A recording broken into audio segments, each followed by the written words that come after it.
¿Qué tal? Muy buen día, bienvenidos a este podcast sobre movimientos literarios y sobre fomento a la lectura. Quizá el nombre no esté muy tirado hacia lo atractivo.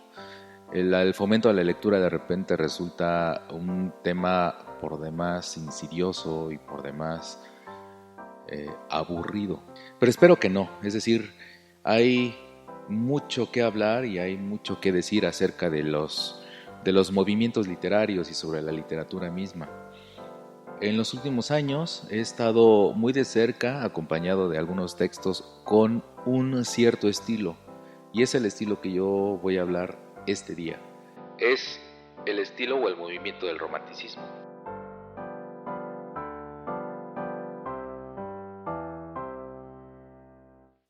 El origen de este vasto movimiento ideológico, atención, es un movimiento ideológico que después bañó el arte, bañó la cultura y muchos otros, incluso la política. Llegó a tener un estilo muy marcado en el siglo XIX.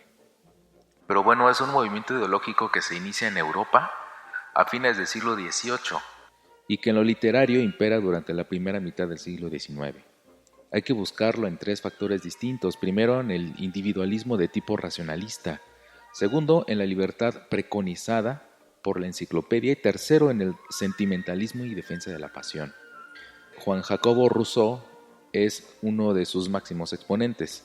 Cada uno de estos factores engendrará a su vez otros varios que explicarán la complejidad del movimiento romántico. El romanticismo supone un cambio ideológico fundamental en todos los órdenes de la cultura. En principio, aparece como una reacción europea contra el imperialismo napoleónico, una reacción que cristaliza en el Congreso de Viena.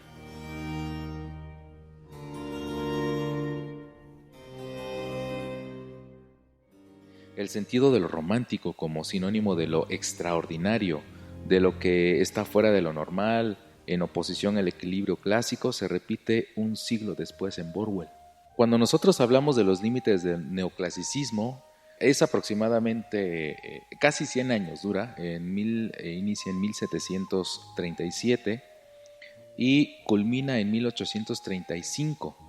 Pero estas fechas no son representativas, solamente en la aparición de dos obras capitales, por ejemplo, la Poética de Luzán y el Don Álvaro o la Fuerza del Destino del Duque de Rivas.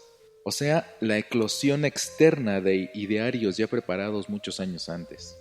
Los preceptistas y poetas del siglo XVIII se continúan con los del siglo XVI. Los románticos, sin desdeñar la aportación de nuevos elementos, buscan su inspiración en la Edad Media y en el Teatro Nacional creado por Lope de Vega. Es forzoso señalar que antes hubo una etapa de preparación, de polémicas y de intentos más o menos afortunados, y otra de transición en la que los escritores, sin la rigidez característica de la literatura neoclásica, no se deciden aún a romper abiertamente con ella, limitándose a tímidos ensayos precursores del cambio. Menos fácil es aún precisar la fecha final del movimiento romántico. Todos, sobre todo los estudiosos del tema, los que saben de esto, todos convienen en que su duración es efímera, ya que en manos de sus representantes se inicia la transformación. Seguirá el gusto por lo histórico, pero ya serán los problemas cotidianos, la observación de la realidad circundante lo que predomine. Voy a citar algunas características que me parecen sumamente importantes. Empezando por el individualismo exagerado, la rebeldía, la libertad, la supremacía absoluta del sentimiento sobre la razón, culto a la soledad y a la muerte.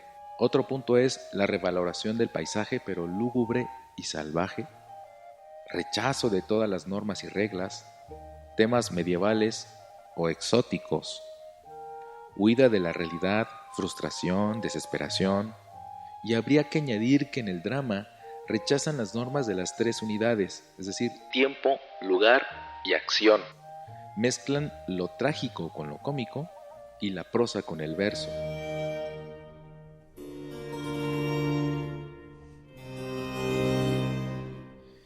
Y como punto culminante, en cuanto al lenguaje, se torna más musical, con más colorido y hay más novedad y abundancia de metáforas.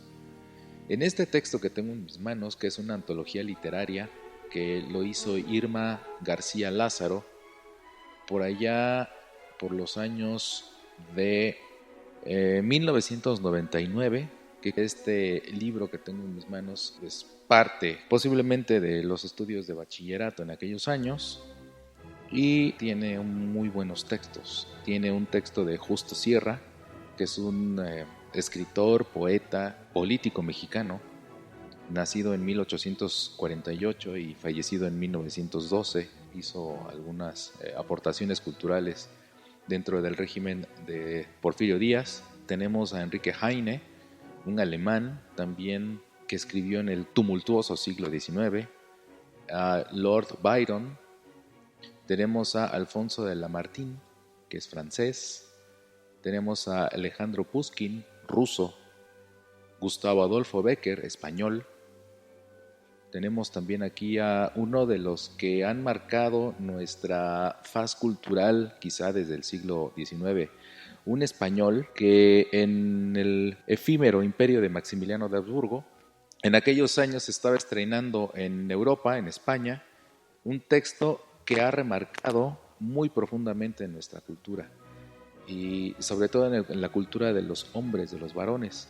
¿Por qué digo esto? Porque nosotros tenemos como arquetipo a un personaje de José Zorrilla, que es uno de los más famosos y los más representados en México, que es Don Juan Tenorio.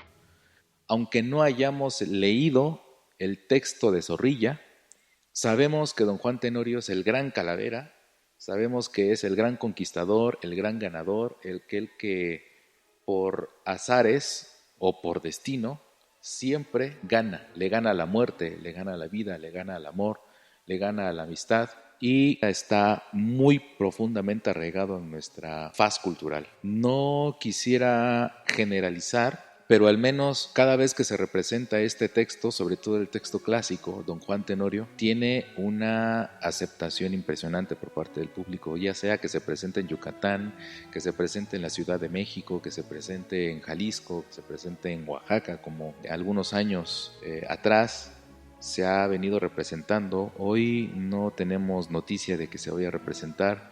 Espero que para las próximas fechas ya tengamos noticia de que Don Juan Tenorio se vuelva a representar en la ciudad de Oaxaca, que es precisamente donde estamos transmitiendo, donde estamos lanzando este podcast. Y pues bueno, me gustaría leer un fragmento de un romance de José Zorrilla, de este personaje que estamos hablando. Un romance que no tengo aquí el dato específico de cuándo fue escrito, pero ahí va.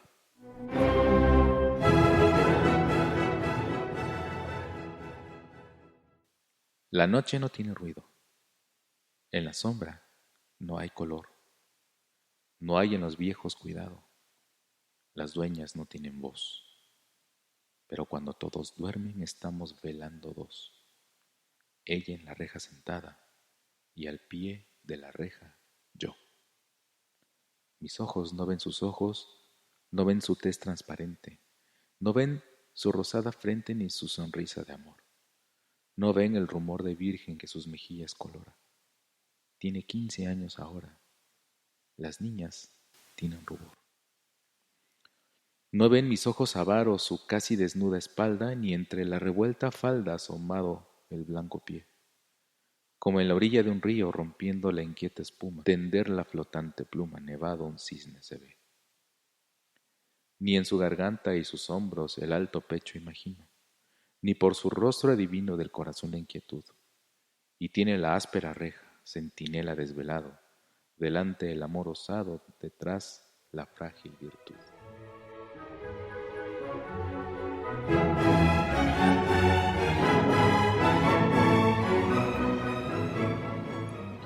Bueno, es un fragmento de este romance escrito por José Zorrilla y tengo también aquí un soneto escrito por Justo Sierra, que es este personaje del que hablaba al principio, que es político y escritor mexicano en el régimen de Porfirio Díaz, uno de los que estuvo muy de cerca al presidente Díaz y que de acuerdo con las crónicas lo unía una gran amistad. Es una serie de sonetos que tiene como título Funeral bucólico y voy a leer la parte primera.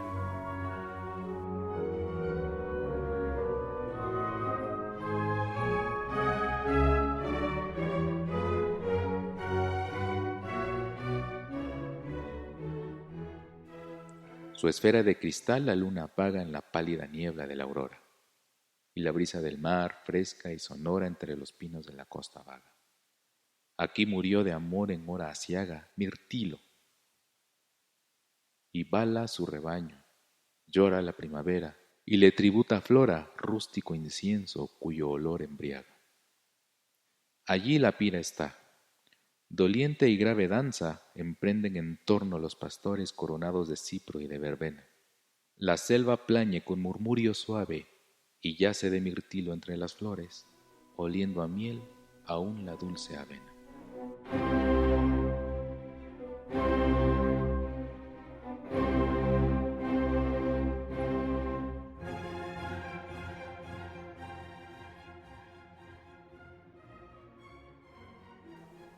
De Alejandro Pushkin voy a leer este texto pequeñito que se llama Tres Fuentes. Alejandro Pushkin, ruso, nacido en 1799 y fallecido en 1837. Tres Fuentes.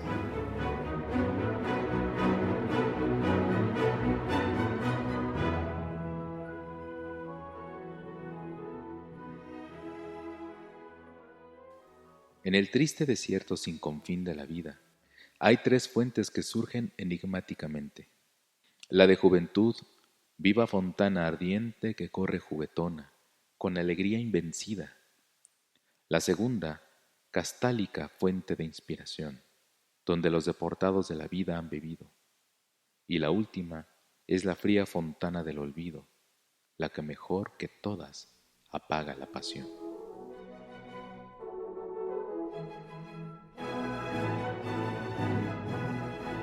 Antes de que se nos acabe el tiempo, me gustaría hacer una mención muy importante. Yo lo considero como el podcast piloto de esta serie que voy a titular Movimientos, estilos literarios, movimientos literarios. La literatura tiene que ser algo que nos vaya salvando poco a poco el alma. Estamos viviendo unas épocas bastante turbulentas y que sea esta mi aportación hacia que la turbulencia se vaya apaciguando poco a poco, sobre todo en el espíritu, en el alma de los seres humanos, que es de donde inicia todo.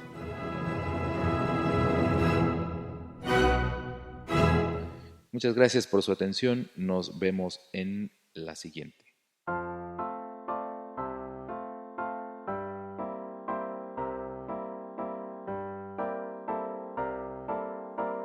Idea y realización, Joaquín Maldonado.